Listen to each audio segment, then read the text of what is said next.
उठो मुअर्रख लिखते जाओ, मैं सुनाता हूँ। लिखो कि जब तक हम अमेरिका के गुलाम रहे, इमरान खान पर एतमाद था। जब उसने कहा कि अमेरिका के गुलाम नहीं हैं, तो अदम एतमाद हो गया। लिखो कि उसके कुछ साथी भी उसे सिर्फ पैसों के लिए छोड़ गए, हालांकि उसने तो पूरी दुनिया में इस्लाम और पाकिस्तान का नाम ऊंचा किया था। लिखो कि उसके लोटे साथियों से जब पूछा गया कि कप्तान का साथ छोड़ने पर क्या दोबारा आपको अवाम वोट देगी, तो उन्होंने कहा कि ये अवाम तो 2-3 दिन में सब कुछ भूल जाती है।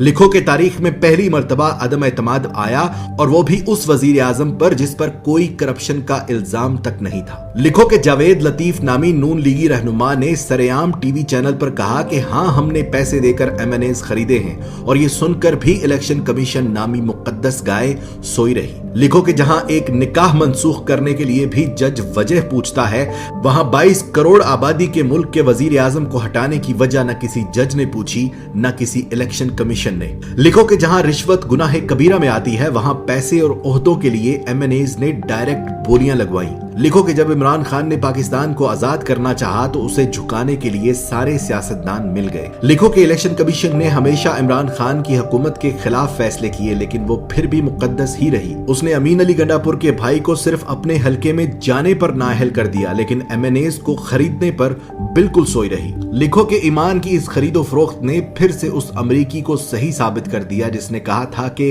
पाकिस्तानी पैसे के लिए अपनी मां तक बेच देते हैं। लिखो कि जब बगैर किसी कसूर के असेंबली में तमाशा लगाया गया, तो अज खुद नोटिस लेने वाले भी तमाशाई बने। लिखो कि पेट से सोचने वालों ने अमेरिका और मगरबी ममालिक के गुलाम सियासतदानों का साथ दिया। लिखो कि वो मर्द मुजाहिद ये जानते हुए भी हक पर खड़ा रहा कि पैसे में बड़ी ताकत होती है। लिखो कि इस्लाम का नाम लेकर सियासत करने वालों ने उस शख्स की मुखालफत की जिसने सारी दुनिया में अपने नबी पाक सल्लल्लाहु अलैहि वसल्लम और इस्लाम पर लगे इल्जामात को गलत साबित किया। लिखो कि हम जहालत के उस समुद्र में रहते हैं कि जहां से हमें कोई नहीं निकाल सकता। लिखो कि महंगी गैरत कबूल नहीं थी, इसलिए सस्ती बेगैरती का इंतखाब हुआ। लिखो कि पाकिस्तान में ऐसा वक्त भी आया कि अगर ये कौम चाहती तो अपने लीडर का साथ देकर उसे गुलामी से निकाल सकती थी, मगर झूठे और मक्कार दज्जाली सियासतदानों ने उनकी आंखों पर जहालत की ऐसी पट्टी बांधी कि पेट की दलदल में औंधे मुंह गिर पड़े। गुलाम थे, गुलाम रह गए।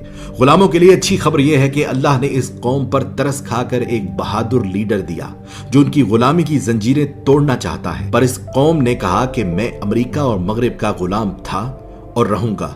मैं गुलाम इब्ने गुलाम इब्ने गुलाम इब्ने गुलाम। वक्त ने साबित किया कि बर्रे सगीर की यह मिट्टी बड़ी बेवफा है। ये अपने जगाने वालों को खुद मार देती है। जैसे बंगालियों ने मार दिया मुजीबुर रहमान को, पाकिस्तानियों ने मार दिया लियाकत अली को, और गांधी को मार दिया हिंदुओं ने। इसी तरह इमरान खान जो पाकिस्तान को पांव पर खड़ा करना चाहता है, इंसाफ का निजाम कायम करना चाहता है, गरीब और अमीर को एक जैसी जिंदगी देना चाहता है, उसकी जिंदगी में भी कुछ ऐसा ही मोड़ है। देखना सिर्फ ये है कि क्या हमने तारीख से कुछ सीखा, क्या हमने अल्लाह पर भरोसा करना शुरू किया, या आज भी हमारा भरोसा अमेरिका और यूरोप पर है। मेरी दुआ उसके लिए जो हक पर है, मेरी दुआ उसके लिए जो पाकिस्तान का सोचता है, मेरी दुआ सिर्फ उसके लिए जिसका ईमान सिर्फ और सिर्फ अल्लाह पर है। पाकिस्तान